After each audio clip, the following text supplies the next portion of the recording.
ఈ నెలకి సంబంధించి ఒక థీమ్ కూడా ఉంది. ఆ థీమ్ ఏంటో మనం చూద్దాం. పోయినసారి మనం కథలు చెప్పుకోవడం గురించి అన్నాం కదా, అలాగే అక్టోబర్ నెలకి సంబంధించిన థీమ్ ఏంటి? Do it your self. మీకు మీరుగా తయారు చేసేటువంటిది, స్వంతంగా తయారు చేసేటువంటి toy making, DIY toy making. Do it your self toy making ఈ నెల అంశం. మీరు రాసుకోండి, ఏదైనా చార్ట్ మీద కూడా డిస్ప్లే చేయాలి, ఇప్పుడు మీరు కూడా రాసుకోవాలి.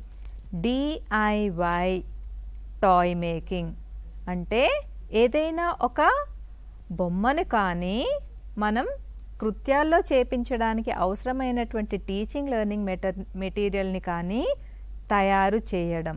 ఎక్కడ? ECCE డే రోజే మనం తయారు చేసుకోవాలి.